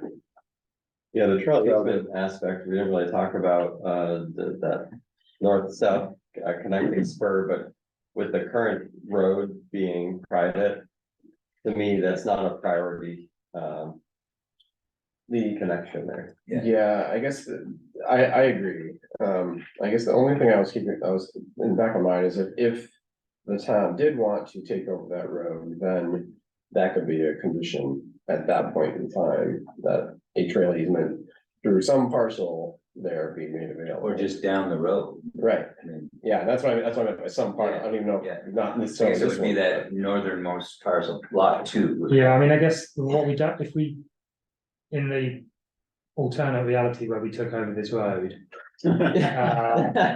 we would have a gap from here to here. Oh, I see, I think. okay. Is that where we're talking about? Right. Because we Right. don't have any access over that. Yeah, So, would have to go on that lot 2. I think you already have access over the Nora lot. I do it, okay, Oh, do it? That, I think if you look at your map, right, there's a little spur, because I think the Boulangers who owned the property gave the town a right at one point. Wait, I'm not following, where is that Where's- property? Okay, That's this piece. Yeah. Right here. that piece right there, the Nob Hill Road ends at this property Okay. line here, and then this is their driveway. And I think on your map, it shows that there is on their boundary line there, that there was an easement that goes to here, so if the town did take over the road up to this point, you would have access across that property. Oh, is that where that little? Yeah, we should look, the be interested spur- to look for that. I mean, it doesn't have any On this- bearing on this, but it'd be interesting to look and see if that's true. If it is, that's nice to know. Well, you show it on your map. If you go back to your Yeah, on The the, one with the red, there, so. That looks like it's on looks like it's on your property, yeah, it's the I think it's actual. desired, Yeah, Desired. this is a desired. desired, This is okay. an existing. Okay. Yeah, All right, so it Yeah, doesn't show, yeah. okay, yeah, so right now, Oh, I I think see. we don't, but Yeah, but we don't need to worry about that. yeah, I mean, the likelihood of the road being taken over and the likelihood of people wanting to use that as an access point, I mean, there's nowhere to put a parking. Well, local people may wanna Right. walk up the road and access the trails. Yeah. I suppose like this is realistically, this is our only chance to get this. Hmm, Because So these why people not aren't put gonna, it in? yeah, I these guess. people aren't gonna survive, these people aren't gonna subdivide again. So we could request an easement along that boundary line. Yeah, and it's, you know, I don't know, I've been on the Burnett parcel once, I don't know well enough to know where we'd even wanna come out. You know, it's a lot flatter over here. In this area than it is up here.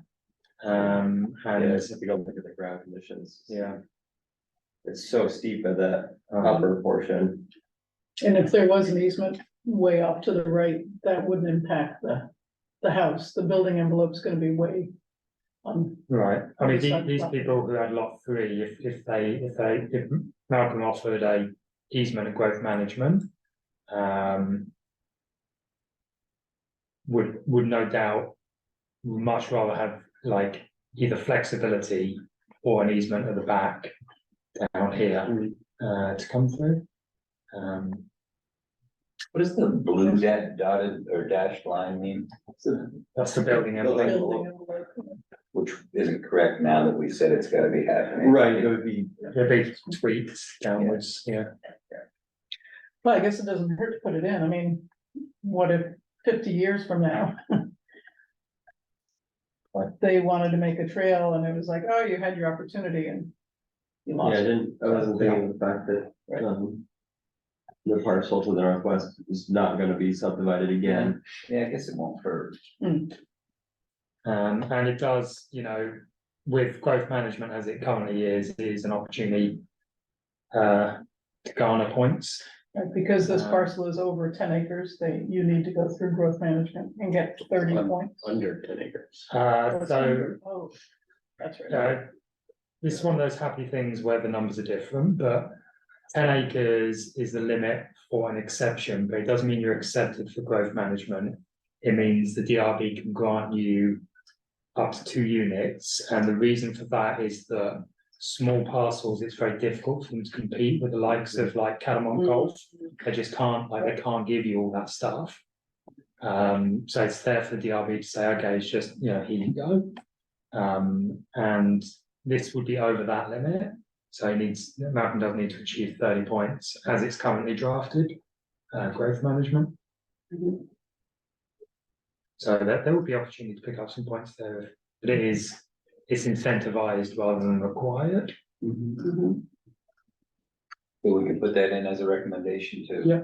Request the. Yeah. Trail easement, some kind of floating trail easement across lot 2 to access. Yeah. A potential east-west. To access basically the town-owned land Yeah. is all we really. How is the town-owned land access now? If I wanted to go hike there, park my car somewhere, where would I have to go? You Hurricane experience lane. difficulty. Yeah, but Hurricane Lane was. So when I've gone there, I've gone across some of the neighbours' properties who live off Douglas Road. Because they wanted to meet me to talk about it anyway. Isn't So- it required that we have access to a landlocked piece? Yeah, we've got easements Oh, we do. across all those properties, but we haven't like formally said we are now turning this into a trail. Yeah, okay. Yeah, no trail. So we do have legal access. Yeah. to it, So legal access, but not permitted to town residents? Well, It's a public easement, but we don't encourage people to use it because there's nowhere for them to park and it's not planned as a park. So we haven't been up there to say this is a safe parcel for people to use, or we're not actively maintaining it. And there's no formal Yeah. trail. There's local trails. It's like an unendorsed, yeah, like, Yeah. if you wanna Don't walk ask, out there, don't you can tell. walk out there, but it's. yeah, it's owned by the town, so you have a right to go on. Just like Brownell Mountain. Yeah. Somewhere. So the way it works is we obtain an easement from each of the parcel owners.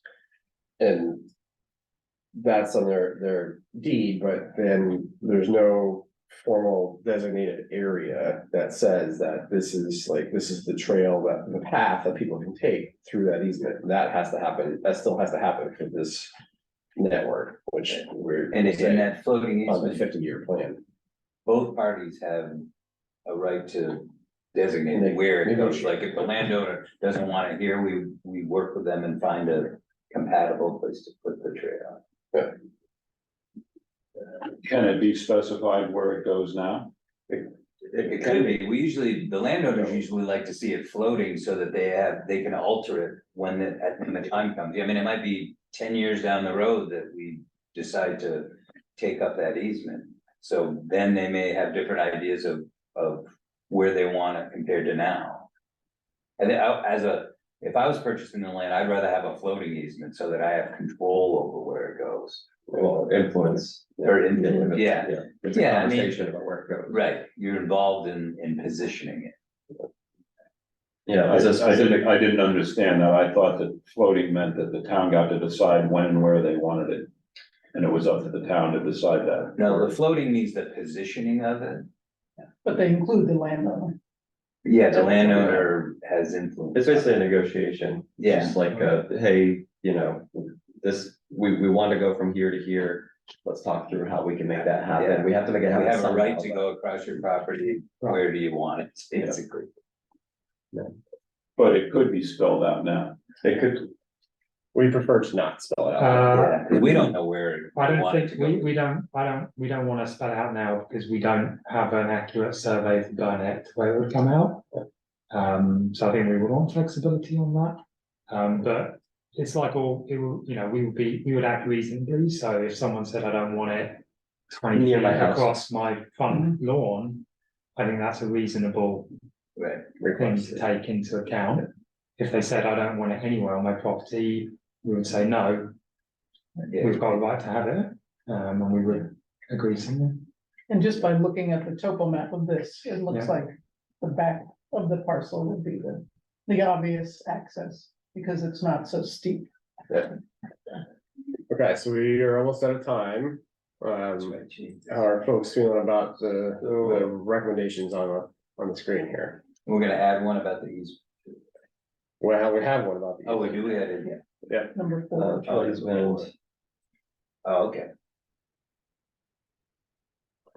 Should we put in floating trail easement or So Yeah, I mean, maybe I can rework that a little? just say a floating easement. Yeah, oh, it does say floating, yeah. I mean, I guess either's fine. It seems unlikely that between now and the discretionary permit, we're gonna figure out where we want this to go. Right. Yeah. I could just change it to the Conservation Commission recommends a floating easement. Mhm. Can you add language to be determined, including the current owner? Just so that it's clear that the owner does get to participate in it?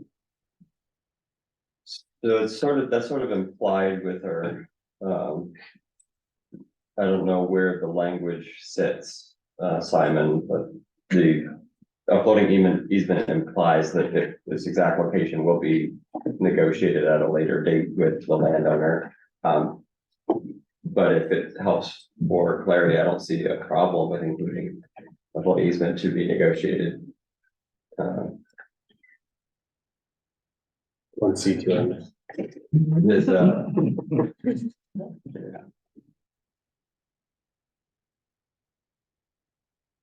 to be negotiated at the time of, trail. Establishing a trail or something. Yeah. There's something in there that clarifies it a little bit. Yeah. Maybe implied now, but Yeah, if it's gonna be an easement that goes with the property, then I'd like it to reference it. All right. Anything else? David, you good? Yeah, I'm good. Thanks. That was, this is my first of these, so it was helpful to hear all that. Sure. I'll move approval of the recommendations. Second. Great, thank you. Any discussion on the motion? Not hearing any, all in favor of approving the findings and recommendations, please say aye. I, Any opposed? And any abstentions? All right, motion carries. Thanks, everyone. That will Thank you. conclude our meeting for today. So. Oh, have a good one, everyone. And what do you work? you have to change. I need to go home. It's not,